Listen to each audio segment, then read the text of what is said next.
नमस्कार, स्वागत है आप सभी का सीयूईटी कॉन्सेप्ट में। मैं हूं कुंदन कुमार, आपका हिस्ट्री मेंटर। दोस्तों, आज के इस वीडियो में हम सिलेबस की बात करेंगे कि सीयूईटी यूजी में हिस्ट्री डोमेन का सिलेबस क्या है, आपको क्या क्या चीज़ें पढ़नी है और क्या छोड़ना है। हम इसकी शुरुआत करें उससे पहले हम आपको सबसे पहले जो एग्जामिनेशन का जो पैटर्न है उसकी बात कर ले।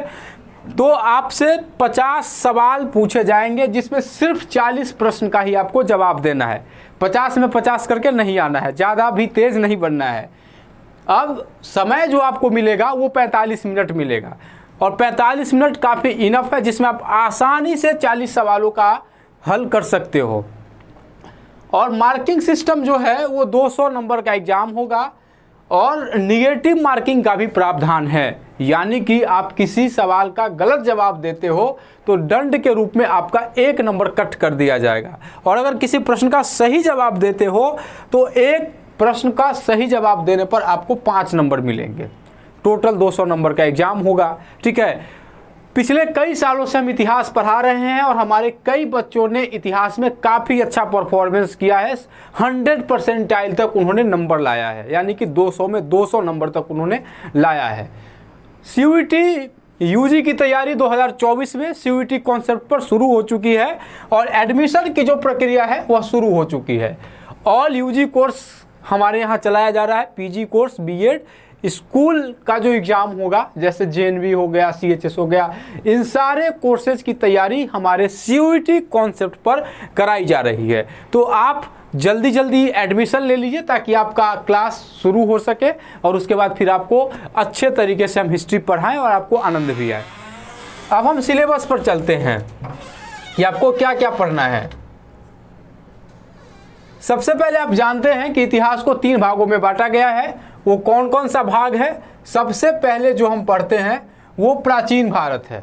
प्राचीन काल का जो भी इतिहास है, जैसे सिंधु घाटी सभ्यता हो गया, पाषाण काल हो गया, नए नए जो महाजनपद थे, महाजनपदों का उदय हो गया, गुप्त साम्राज्य हो गया और मौर्य वंश हो गया, इन सारे चीज़ों के बारे में हम कहाँ पढ़ते हैं?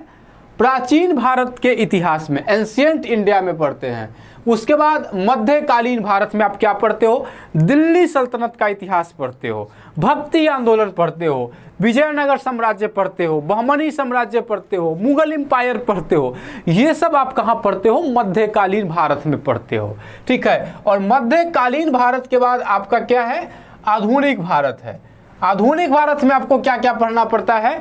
आधुनिक भारत में भारत की स्वतंत्रता से संबंधित जितने भी महत्वपूर्ण लड़ाइयाँ लड़ी गई, चाहे आप 1857 की क्रांति की बात कर लो, चाहे आप महात्मा गांधी के द्वारा जो राष्ट्रीय आंदोलन का नेतृत्व किया गया उसकी बात कर लो, या फिर भगत सिंह ने इस देश की आज़ादी के लिए जो कुर्बानी दी उसकी बात कर लो। ये सारा का सारा आपको आधुनिक भारत में पढ़ना है। अब हम एक एक करके उन सारे चैप्टर्स को डिटेल्स से आपको बताएंगे जहाँ से सवाल आता है और लगभग तय आप मानकर चलो कि यहाँ से सवाल पूछा ही जाता है। प्राचीन भारत में सबसे पहला चैप्टर जो हम शुरू करेंगे पढ़ना वो हमारा पाषाण काल होगा, यानी कि पत्थरों का जो काल है। भारतीय इतिहास का निर्धारण पत्थरों से भी किया गया है। तो पाषाण काल जो है हम इसके बारे में पढ़ेंगे। और आप जानते हैं कि पाषाण काल को 3 भाग में बांटते हैं हम। पहला आपका पूरा पाषाण काल है। पूरा पाषाण काल की क्या विशेषताएं थी, इसका कालक्रम, कालखंड क्या था, इन सारे चीज़ों पर हम विस्तार से चर्चा करेंगे अपने क्लास में, जब हमारी क्लास शुरू हो जाएगी तब। जब पूरा पाषाण काल आपका खत्म होगा तो उसके बाद जो हमारा होगा वह मध्य पाषाण काल होगा। ठीक है, और इसके भी सारी विशेषताओं को जानने के बाद हम इसके अंतिम भाग पर आएंगे जिसका नाम है नवपाषाण काल। उसके बाद हम किसके बारे में पढ़ेंगे? नवपाषाण काल के बारे में पढ़ेंगे। और इन तीनों को पढ़ने के बाद लगभग एक सवाल आपका तय है कि आपके एग्जामिनेशन में आने वाला है। और यहाँ जब आप पूरे विस्तार से अच्छे तरीके से पढ़ लोगे तो एग्जाम में जब यह सवाल आएगा तो आप छाप के आओगे, एकदम सही करके आओगे। ठीक है, अब दूसरा चैप्टर जो हम पढ़ेंगे उस पर भी हम बात कर ले। दूसरा चैप्टर हमारा इंडस वैली सिविलाइजेशन होगा, यानी कि सिंधु घाटी सभ्यता का जो इतिहास है, जो 2500 बीसी से शुरू होकर के लगभग 1750 बीसी तक चला था, हम इसके विषय में पढ़ेंगे। ठीक है, इसके अंदर क्या क्या चीजें आपको पढ़ने को मिलेगी, तो सबसे पहले आप पढ़ोगे भौगोलिक स्थिति, जो जियोग्राफिकल सिचुएशन जो इंडस वैली सिविलाइजेशन का है, आप इसके बारे में पढ़ोगे। इतना विस्तार से आपको सीयूईटी का जो ऑफिशियल सिलेबस है उसमें भी नहीं दिया हुआ है, लेकिन हमने खुद से सिलेबस को आपके लिए डिजाइन किया है ताकि एक भी सवाल आपके रडार से छूटे नहीं और आप 100% नंबर ला करके एक बार फिर से इतिहास रचो हमारे साथ। दूसरा इसमें सब टॉपिक जो आपका होगा वह प्रमुख हड़प्पाई स्थल के बारे में आप पढ़ोगे। जैसे आप चनहुद्रो के बारे में जानते होंगे, हड़प्पा के बारे में, मोहनजोदारो के बारे में, ठीक है, लोथल के बारे में, कालीबंगा के बारे में, ये सब जितने मेजर हड़प्पन साइट्स है, इन सारे मेजर हड़प्पन साइट्स को हम पढ़ेंगे कि वहाँ से कौन कौन सी ऐसी चीज़ें मिली जिसने भारतीय इतिहास की दशा और दिशा को प्रभावित किया। ठीक है, इसके बाद आप विदेशी व्यापार पढ़ोगे। इंडस वैली सिविलाइजेशन के लोग जो थे वह व्यापार करते थे, जाहिर सी बात है। किन देशों के साथ उनका व्यापारिक संबंध था और किन वस्तुओं का व्यापार करते थे, इन सारे चीज़ों के बारे में हम किस में पढ़ेंगे, विदेशी व्यापार में पढ़ लेंगे। इसके बाद हमारा नेक्स्ट टॉपिक आएगा, और वो जो नेक्स्ट टॉपिक है वो है वैदिक सभ्यता। इंडस वैली सिविलाइजेशन जहाँ से अंत होता है, वहाँ से एक नई सभ्यता का शुभारंभ होता है जिसका नाम है वैदिक पीरियड, वैदिक सभ्यता। आप वैदिक सभ्यता में पढ़ोगे कि वैदिक सभ्यता के लोग किन भगवानों की पूजा करते थे, उनका रहन सहन किस तरीके का था, उनका समाज किस तरीके का था। ठीक है, इन सारे चीज़ों के बारे में आप इसमें पढ़ोगे। और जो आपका वैदिक सभ्यता है यह दो भाग में डिवाइड हो जाएगा। एक आपका है पूर्व वैदिक काल, ठीक है, और दूसरा है उत्तर वैदिक काल। यानी कि वैदिक काल से पहले का जो घटनाक्रम है वह पूर्व वैदिक काल में हम पढ़ लेंगे और उसके बाद उत्तर वैदिक काल को पढ़ेंगे। वैदिक काल और उत्तर वैदिक काल के समाज में कुछ समानताएं स्थापित हो, कुछ समानताएं आ जाती है, तो उन असमानताओं को भी हम देखेंगे। ठीक है, इसके बाद जब आप आगे बढ़ोगे तब आपको इसी में प्रमुख धर्म ग्रंथ एवं उनके लेखकों के विषय में पढ़ना है। जैसे कि ऋग्वेद आपका हो गया, यजुर्वेद हो गया, सामवेद हो गया, अर्थर्ववेद हो गया, धर्मशास्त्र हो गया, धर्मसूत्र हो गया। ठीक है, तो ये सारे जो मेजर रिलीजियस बुक और इसके जो ऑथर है उनके विषय में पढ़ोगे और यहाँ से भी सवाल आता है। ठीक है, इसके अलावा आप जब आगे बढ़ोगे तो इसी में आपको ऋग्वेद कालीन समाज के विषय में पढ़ना है कि उस समय का समाज जो था, अभी का जो हमारा समाज है और उस समय का जो समाज था, दोनों समाज में कितनी असमानताएं हैं, कितना अंतर है, और दोनों समाज की जो विशेषताएं हैं उससे हम कोरिलेट करके पढ़ेंगे ताकि चीज़ें आपको काफ़ी अच्छे से और मतलब बहुत ही बेहतरीन तरीके से आपको समझ में आए। इसके बाद आप महाजनपदों का उदय पढ़ोगे। ठीक है, जब लोहे का आविष्कार होता है इसी के साथ महाजनपद का उदय होता है, जिसमें आपने मगध महाजनपद के बारे में पढ़ा होगा जो काफ़ी शक्तिशाली महाजनपद था। ठीक है, तो आप महाजनपदों का उदय भी पढ़ोगे। और इसके बाद इसमें एक और चैप्टर ऐड होगा, वैदिक कालीन देवता का उदय, यानी कि वैदिक कालीन समाज किन ईश्वरों की पूजा करता था, उनका विश्वास जो प्राकृतिक पूजा है उसमें था कि नहीं था। इन सारे चीज़ों को हम तभी क्लियर करेंगे जब हमारी क्लासेज स्टार्ट होगी और अपने क्लास में अपन इन सारे विषयों के बारे में, सारे सब टॉपिक के बारे में पढ़ेंगे। ठीक है, इसके बाद आगे जब आप बढ़ोगे तब आपका प्राचीन भारतीय इतिहास के सोर्स है। ठीक है, आप कोई भी इतिहास पढ़ते हो ना, ऐसी सिर्फ कहानियाँ नहीं गढ़ी गई है, इसके पीछे सोर्स है और सोर्स काफ़ी प्रामाणिक सोर्स है। बगैर प्रमाण के इतिहास एक कदम भी आगे नहीं चलता है। एक एक बात के पीछे रिसर्च होता है और सोर्स होता है, और सोर्स के आधार पर ही इतिहास कुछ कहता है। ठीक है, तो आप सोर्स में क्या क्या पढ़ोगे, तो सोर्स में आप पुरातात्विक स्रोत पढ़ोगे, जो आर्कियोलॉजिकल सोर्स है वो पढ़ोगे, जिसमें सिक्का आ जाएगा, ठीक है, डिफरेंट चीज़ें आ जाएंगी। इसके बाद आप साहित्यिक स्रोत पढ़ोगे, लिटरेचर सोर्स, जिसमें बुक्स वगैरह होंगे, क्योंकि किताब में भी तो कुछ कुछ लिखा होता है, ठीक है, और किताब से भी आपको इतिहास की जानकारी मिलती है। आप रामायण पढ़ो, महाभारत पढ़ो, वैदिक ग्रंथ पढ़ो, इन सब चीज़ों को पढ़ने के बाद भी आप देखोगे कि उस समय का समाज किस तरीके का समाज था, मातृ प्रधान था या फिर पितृ प्रधान था, यानी कि उस समय महिलाओं की समाज में स्थिति के बारे में आप देखोगे कि महिलाओं की पूजा होती थी या फिर पुरुष प्रधान समाज था। विदेशी यात्रियों के विवरण, विदेशी यात्री भारत आए, भारत आकर उन्होंने चीज़ों को देखा और उसको अपने विवरण में लिखा, तो उनके डिटेल्स को हम देखेंगे और उनके डिटेल्स से भी हमको भारतीय इतिहास के विषय में जानकारी प्राप्त होती है, ठीक है। इसके अलावा मेगास्थनीज को देख लोगे, अलबरूनी को पढ़ोगे और इब्न बतूता को देखोगे। ये तीनों काफ़ी इंपॉर्टेंट है और ये तीनों आपके एनसीईआरटी के सिलेबस में भी है, ठीक है। इसके बाद हम आगे बढ़ेंगे और जब आप आगे बढ़ोगे तो देखोगे कि जैन धर्म और बौद्ध धर्म का उदय आपको पढ़ना है, जैनिज्म पढ़ना है, बौद्धिज्म पढ़ना है। ये दोनों चैप्टर्स आपको पढ़ने हैं और इस दोनों चैप्टर्स में क्या क्या पढ़ना है। जब आप जैनिज्म के विषय में पढ़ोगे तो महावीर स्वामी को आप हटा नहीं सकते। महावीर स्वामी ईंट मतलब मील का पत्थर है जैनिज्म में। इसके बाद महात्मा बुद्ध के विषय में आप पढ़ोगे, कब पढ़ोगे, जब आप बौद्ध धर्म के विषय में पढ़ोगे तब। उसके बाद आपको जैन संगीतियों के विषय में पढ़ना है। उसके बाद बौद्ध संगीतियों के विषय में हम पढ़ेंगे जैन और बौद्ध धर्म के कुछ महत्वपूर्ण सिद्धांत, प्रिंसिपल ऑफ जैनिज्म और एंड बौद्धिज्म को भी हम इसके बाद पढ़ लेंगे। यानी कि स्पष्ट है कि जैन और बौद्ध धर्म में हम कुछ भी नहीं छोड़ने वाले हैं और ये सब ऐसा टॉपिक है जहां से सवाल आना ही आना है, 100% यहाँ से सवाल उठाता है, ठीक है। तो कुछ भी नहीं छोड़ा जाएगा, सारे चीज़ों के बारे में आपको विस्तार के साथ बताया जाएगा। उसके बाद आप पढ़ोगे मगध साम्राज्य का उदय। मगध साम्राज्य के उदय में आप हर्यंक वंश के बारे में पढ़ोगे, ठीक है। उसके बाद आप मौर्य वंश पर आ जाओगे, गुप्ता एम्पायर के बारे में पढ़ोगे। यानी कि जो भी इम्पोर्टेंट आपका है, सबसे पहले हर्यक वंश है, ये आप पढ़ोगे। उसके बाद मौर्य वंश पर हम चलेंगे।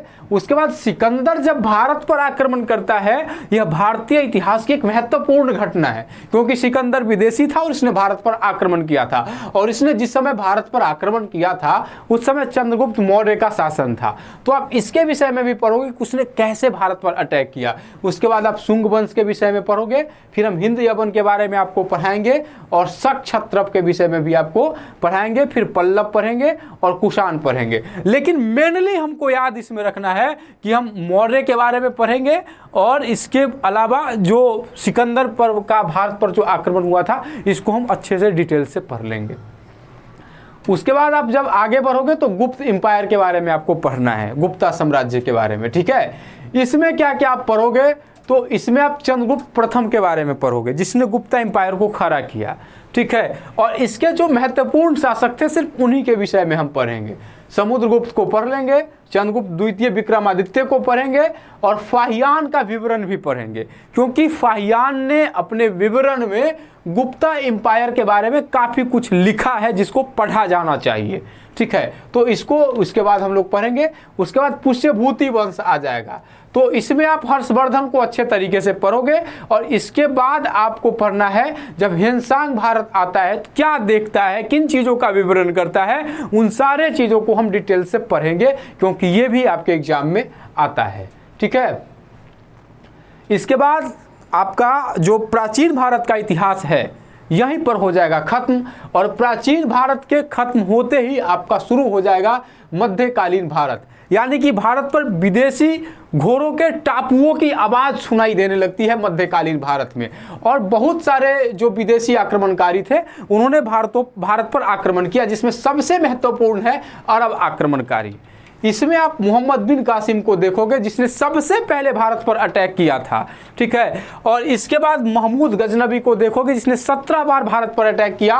और फिर उसके बाद मोहम्मद गौरी को देखोगे, ठीक है। अरब आक्रमणकारी के विषय में जब हम आगे पढ़ लेंगे तब इसी में आप पढ़ोगे। मोहम्मद गौरी के समय में ही तराइन का जो युद्ध होता है उसको और चंदावर के युद्ध को देखोगे।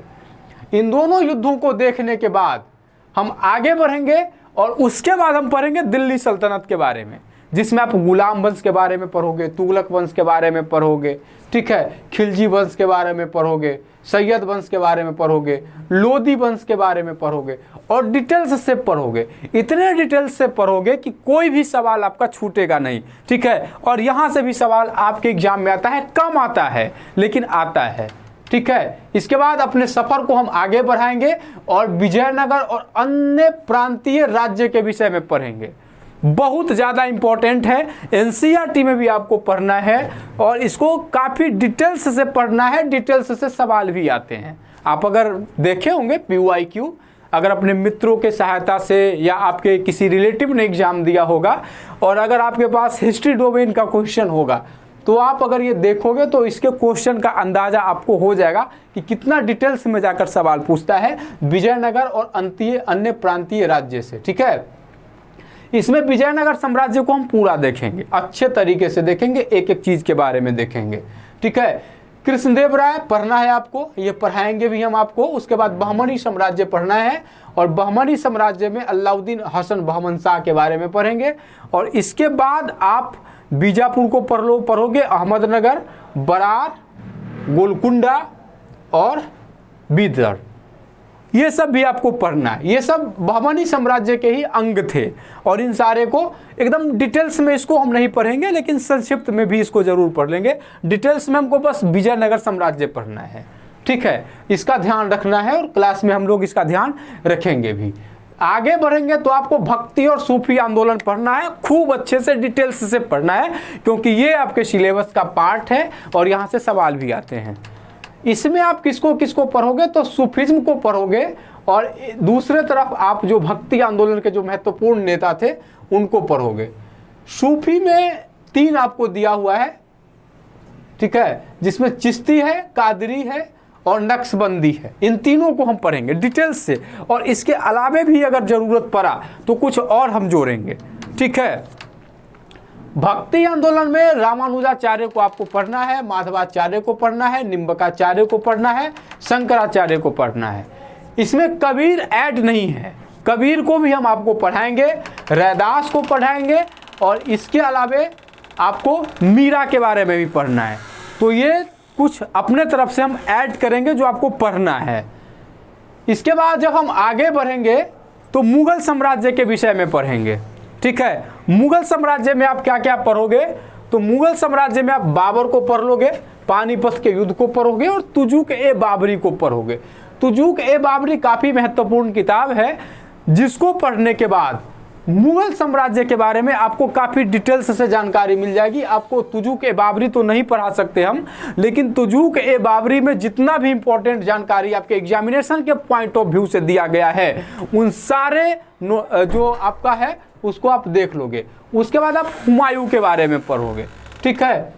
आगे बढ़ेंगे फिर अकबर को पढ़ेंगे और अकबर के समय का जो समाज था, शासन व्यवस्था थी, वहाँ का आर्थिक व्यवस्था था, इन सारे चीज़ों के बारे में पढ़ोगे। इसके बाद जहांगीर पढ़ेंगे, शाहजहां, औरंगजेब और उत्तरवर्ती मुगल शासकों के विषय में पढ़ेंगे। इसके बाद कहानी को हम आगे बढ़ाएंगे और आगे जब चलोगे तो बहादुर शाह प्रथम और शाह आलम के विषय में भी पढ़ना है, लेकिन उतना डिटेल्स से नहीं पढ़ना है इन सब चीज़ों को, ठीक है।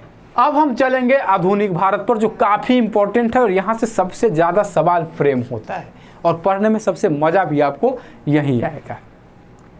इसमें आप देखोगे सबसे पहले भारत में यूरोपीय कंपनियों के आगमन को आप देखोगे, ठीक है। एनटीए ने अपने सिलेबस में मेंशन नहीं किया है लेकिन हम लोग पढ़ाएंगे और इसको देखेंगे, सवाल भी आएगा यहाँ से। उसके बाद आप इसमें पुर्तगाली ईस्ट इंडिया कंपनी को देखोगे, अंग्रेजी ईस्ट इंडिया कंपनी को पढ़ोगे, फ्रांसीसी ईस्ट इंडिया कंपनी को देखोगे, प्लासी का युद्ध देखोगे और बक्सर का युद्ध देखोगे। ये इंपॉर्टेंट चीज़ है इस चैप्टर के अंदर का जिसको हम काफ़ी डिटेल्स से पढ़ाने वाले हैं और आप लोग पढ़ोगे एकदम आनंद के साथ, बहुत मज़ा आएगा आपको पढ़ने में। इसके बाद हम अपने सफ़र को आगे बढ़ाएंगे और अंग्रेजी ईस्ट इंडिया कंपनी का मराठा, मैसूर और सिखों के साथ क्या संबंध था उसको हम देखेंगे, डिटेल्स से देखेंगे। इसके बाद आगे बढ़ेंगे, हैदर अली के विषय में आपको पढ़ना है, टीपू सुल्तान पढ़ोगे, आंग्ल मराठा युद्ध पढ़ोगे। इसके बाद जो ये सब आंग्ल मराठा युद्ध 3 हुआ था, 1757 से 82, 1803 से 1805, 1817 से 1818 AD तक, ठीक है। इसको भी हम लोग पढ़ेंगे। फिर आंग्ल मैसूर युद्ध को देखेंगे और उसके बाद आंग्ल सिख युद्ध को देखेंगे। एक और चीज़ हम आपको मेंशन कर दे, ये सब आपके सिलेबस में नहीं दिया गया है, लेकिन संभव है कि सवाल यहाँ से भी आए, इसलिए एडिशनल CUET कॉन्सेप्ट के तरफ से इसको ऐड किया गया है और इसको पढ़ेंगे भी हम लोग। संक्षिप्त में ही पढ़े लेकिन ज़रूर पढ़ेंगे, ठीक है, क्योंकि एग्ज़ाम आपके मन के हिसाब से नहीं होता है। इसका नाम भी है परीक्षा, यानी कि जो दूसरे के इच्छा से संचालित होता है उसे परीक्षा कहा जाता है। तो क्या पूछेगा क्या नहीं पूछेगा ये ना हमारे हाथ में ना आपके हाथ में है, इसलिए जो भी सिलेबस है उसको हम अच्छे तरीके से देख लेंगे। छूटना कुछ भी नहीं चाहिए, एडिशनल ऐड कर दें लेकिन छूटना कुछ भी नहीं चाहिए। उसके बाद आप गवर्नर जनरल और वायसराय को देखोगे, जिसमें 2-3 नाम है, Robert Clive, Warren Hastings, Lord Cornwallis, Lord Hastings, ठीक है। इसके बाद आगे हम बढ़ेंगे और इसके बाद जो हमारा है वो 1857 की क्रांति है। ये आपके सिलेबस में है, जो NTA का सिलेबस है उसमें है और काफ़ी अंदर जाकर के सवाल पूछता है, तो अंदर जाकर हम पढ़ेंगे भी, अच्छे से पढ़ेंगे, डिटेल्स से पढ़ेंगे। और क्रांति के जो प्रमुख केंद्र थे, प्रमुख नेतृत्वकर्ता, क्रांति के दमनकर्ता और मेजर फैक्ट्स जो है उन सारे को हम डिटेल्स से देखेंगे, अच्छे से जानेंगे, समझेंगे। और ये सिलेबस का पार्ट, ये सवाल आता है, इस बार भी कई पेपर में ये सवाल आया है। आगे बढ़ोगे, भारतीय स्वतंत्रता संग्राम का इतिहास, ठीक है, वेरी वेरी इंपॉर्टेंट चैप्टर है और लगभग सिर्फ CUET की बात हम नहीं कर रहे हैं। किसी भी एग्ज़ाम को आप अगर देने जाओगे तो यहाँ से सवाल उठाता ही है, अगर उसमें हिस्ट्री शामिल है तो इसलिए इसको आगे भी हम पढ़ लेंगे, क्योंकि ये हमारे भविष्य से जुड़ा हुआ मामला है, तो इसको अच्छे से देखेंगे। भारतीय राष्ट्रीय कांग्रेस की स्थापना किन परिस्थितियों में होती है और भारतीय राष्ट्रीय कांग्रेस की स्थापना के पीछे क्या तर्क दिए जाते हैं, इससे संबंधित कुछ थ्योरी है, उन थ्योरी के विषय में भी हम देखेंगे। और उसके बाद स्वदेशी आंदोलन पढ़ेंगे, मुस्लिम लीग की स्थापना के विषय में पढ़ेंगे, कांग्रेस का विभाजन पढ़ेंगे, होम रूल आंदोलन पढ़ेंगे, रॉलेट एक्ट पढ़ेंगे और जलियांवाला बाग हत्याकांड पढ़ेंगे। ये सारा का सारा आपके सिलेबस में मेंशन है, पढ़ना है तो अच्छे से पढ़ेंगे, डिटेल्स में पढ़ेंगे। नेक्स्ट चैप्टर जो इसमें आपको पढ़ना है वो भारतीय स्वतंत्रता संग्राम का पार्ट 2 है। इसमें आप क्या देखोगे, सबसे पहले आप इसमें पढ़ोगे खिलाफत आंदोलन, जो कि आपके सिलेबस का हिस्सा है, पढ़ना है इसको। असहयोग आंदोलन बिल्कुल ही पढ़ना है, ठीक है, और हम पढ़ाएंगे भी। चौरी चौरा हत्याकांड पढ़ना है, स्वराज पार्टी है, Hindustan republican association, Simon commission, Nehru report, Bardoli Satyagraha, नमक सत्याग्रह और सविनय अवज्ञा आंदोलन। खिलाफत, असहयोग, चौरी चौरा, साइमन कमीशन, बारदौली, नमक और सविनय अवज्ञा, इतना तो हम हर हाल में पढ़ेंगे और डिटेल्स में जाकर पढ़ेंगे, क्योंकि ये आपके सिलेबस का हिस्सा है। भारतीय स्वतंत्रता संग्राम का जो पार्ट 3 है, इसमें गोलमेज सम्मेलन है, पढ़ना है आपको।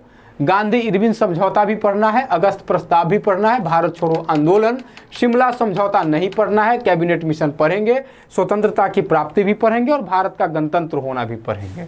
शिमला समझौता भी पढ़ेंगे। जब सब कुछ पढ़ ही लेंगे तो शिमला समझौता को क्यों छोड़ेंगे, छोड़ दिया और सवाल आ गया तो नुकसान हो जाएगा ना आपका। तो आपका नुकसान CUET कॉन्सेप्ट कभी नहीं होने देगी, और जो सिलेबस में ऐड नहीं है NTA के, उसमें भी हम लोग अपने तरफ से भी आपको मटेरियल देंगे और पढ़ाएंगे भी। इसके बाद जब आप आगे पढ़ोगे तो राष्ट्रीय आंदोलन से संबंधित महत्वपूर्ण संगठन और संस्थाओं के बारे में आप देख रहे हो, प्रमुख पत्र पत्रिकाएं एवं पुस्तक, ठीक है, प्रमुख वचन नारे हैं, भारत के ऐतिहासिक लड़ाइयाँ हैं। ये एडिशनल हम लोगों ने ऐड किया है, आपके सिलेबस का हिस्सा नहीं है, लेकिन एडिशनल ऐड किया गया है, इसके बारे में आपको बताया भी जाएगा और आप इसको पढ़ना, क्योंकि कोई भरोसा हमने पहले ही आपको कर दिया है कि भरोसा मत करना एनटीए पर कि क्या पूछेगा क्या नहीं पूछेगा। ये जरूरी नहीं है कि उसने जो सिलेबस दिया उसी सिलेबस से पूछे, कुछ अलग हटकर भी 1-2 सवाल आपसे पूछ सकता है और ये 1-2 सवाल आपके सिलेक्शन के लिए काफ़ी महत्वपूर्ण हो जाते हैं, इसलिए इन सब चीज़ों को भी हम पढ़ेंगे। ठीक है, तो ये था हमारे सिलेबस के बारे में। आपको कैसा लगा सिलेबस, ठीक है, आप कमेंट बॉक्स में ज़रूर बताएंगे। और हमारा कोर्स शुरू हो चुका है, तो आप हमारे कोर्स में इनरोल्ड हो जाए, एडमिशन ले ले, क्योंकि बहुत जल्द ही हम लोगों की क्लासेज जो है वह लॉन्च होने वाली है। कोर्स लॉन्च हो गया है, एडमिशन लीजिए और अपना नामांकन सुनिश्चित कराइए ताकि अच्छे तरीके से आपकी पढ़ाई चल सके। Thank you.